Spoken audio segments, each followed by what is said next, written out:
বলতে পারবো না। আমরা বুলডোজার নীতির বিরোধী।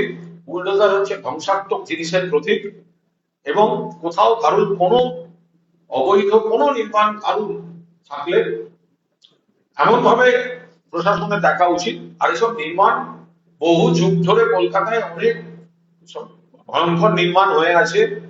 বাম জমানায় তো শিবালিক গোটা একটা আস্ত ফ্ল্যাট করে দিচ্ছে।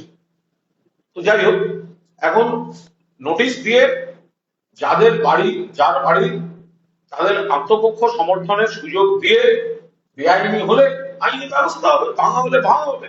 আর একটা জিনিস দেখতে হবে যে বহু জায়গায় কোনো প্রমোটার হয়তো কোনো একটা ডিভিয়েশন বা কোনো ইলিগাল কনস্ট্রাকশন করে বসে আছে, এবার এখন থাকছে হয়তো অন্য কোনো মধ্যবিত্ত নিম্নবিত্ত পরিবার। এখন এই বুলডোজার দেখাতে গিয়ে যদি সেই বাড়িতে আঘাত পড়ে বা বাড়ি ভাঙা হয়, আপনি বেআইনি যে করেছে প্রমোটার তাকে খুঁজে আনলেই শাস্তি দেবে। এমন কিছু করা যাবে না যেটায় কোনো মধ্যবিত্ত নিম্নবিত্ত তাদের সঞ্চয় দিয়ে বা ঋণ করে একটা বাড়ি কিনে বসে আছে, তার কোন দিকের কত অংশ কত পার্সেন্ট ডিভিয়েশন সাধারণ মানুষের পক্ষে ওটা জানা খুব কঠিন ব্যাপার। এখন সেই বাড়িটা যদি কেউ ভাঙতে যায়, তাহলে প্রমোটার হয়তো 4 জায়গায় বসে আছে, আর বাড়ি ভাঙা যাচ্ছে যারা থাকে তাদের। ফলে এই জায়গাটাও যেন সরকার বা প্রশাসন এই বুলডোজার নীতি প্রয়োগের সময় হকারদের ক্ষেত্রেও এবং এই বাসিন্দাদের ক্ষেত্রেও যদি দয়া করে সেগুলো বিবেচনা করেন, তাহলে সাধারণ মানুষ খানিকটা হয়রানি থেকে বেঁচে যায়। মুখ্যমন্ত্রী শুভেন্দু অধিকারী কল্যাণে একটা ঘোষণা করেছেন যে অন্নপূর্ণা ভান্ডার এবং মহিলাদের পাশে ফ্রি টিকিট, যেটা একটা জিনিস হওয়ার কথা ছিল, সেটা আগামীকাল থেকেই হবে। অন্নপূর্ণা ভান্ডারে আবেদন করা যাবে অনলাইনে এবং অফলাইনে, এবং আগামীকাল থেকেই সরকার সমস্ত বাসে মহিলাদের ফ্রি যাতায়াত করা যাবে। এটা তো সরকারের ঘোষণা, এটা সরকারের ঘোষণা। মহিলারা আদৌ কতটা তারা প্রকৃত সুবিধা পাবেন ইত্যাদি, কারণ মহিলাদের যত রকম সুবিধা দেওয়া সম্ভব সেটা মাননীয় প্রাক্তন মুখ্যমন্ত্রী মমতা বন্দ্যোপাধ্যায়ের কন্যাশ্রী থেকে শুরু করে লক্ষ্মীর ভান্ডার পর্যন্ত, স্বাস্থ্যসাথীতে মহিলাদেরকে কেন্দ্র করে শুরু করে গোটা জিনিসটা তিনি করে দেখিয়েছেন। সর্বক্ষেত্রে মহিলাদের সুবিধা, অধিকার, সুরক্ষা সমস্ত ভাবে তিনি দিয়েছেন। এরপর সরকার যা বলছেন আমরা দেখছি, যদি কারোর কোনো সুবিধা হয় ভালো।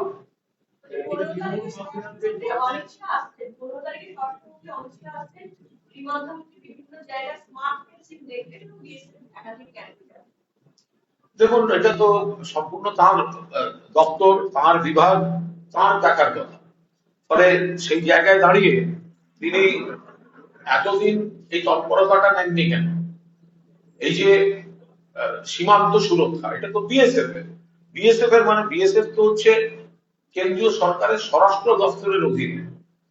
তো এটা তো স্বরাষ্ট্রমন্ত্রী, এর সঙ্গে রাজ্য সরকারের কি সম্পর্ক? এই যে ডবল ইঞ্জিন তথাকথিত ত্রিপুরা, সেখানে আগরতলা স্টেশন থেকে কিছু কাল আগে রোহিঙ্গা অবৈধ বাংলাদেশি সব ধরা পড়েছে।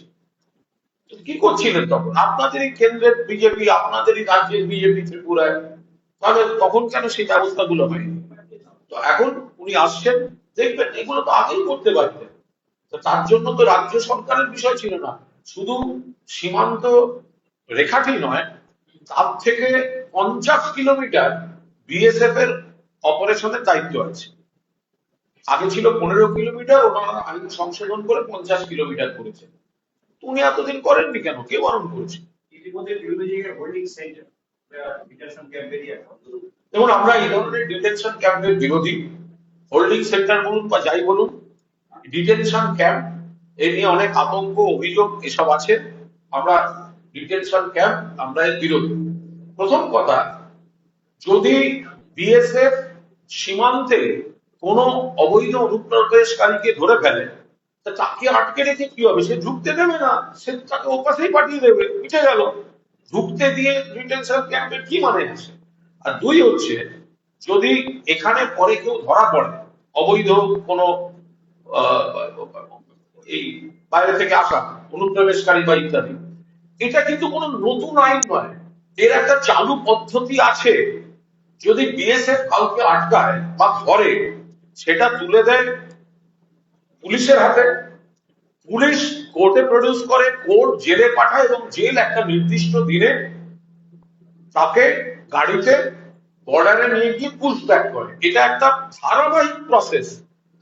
কোন ডিটেনশন ক্যাম্প আটকে রাখা, কারণ এই ডিটেনশন ক্যাম্পের পর অপব্যবহার হবে কিনা, রাজনৈতিক প্রতিহিংসামূলক ভাবে অপব্যবহার হবে কিনা, কেউ কোনো অজান্তে কোনো টেকনিক্যাল ভুল হয়েছে, অথবা এই পুশব্যাকের তাড়াহুড়োয় প্রশাসনিক কোনো তাড়াহুড়োজনিত ত্রুটিতে কোনো টেকনিক্যাল ফাঁক রয়ে গেছে, কাউকে ওখানে পাঠিয়ে দেওয়া হলো, কিসের দরকার? একটা চালু নিয়ম তো রয়েছে। যদি ভেতর থেকে ধরতে পারে, তাকে কোর্টে প্রডিউস করে পুলিশ জেলে পাঠাবে, জেল পুশব্যাক করে দেবে, ওখান দিয়ে বেরিয়ে যাবে। আর যদি নতুন কেউ ঢোকার চেষ্টা করে, তাকে বিএসএফ বর্ডারে আটকাবে। তার সঙ্গে ডিটেনশন ক্যাম্পের কি সম্পর্ক?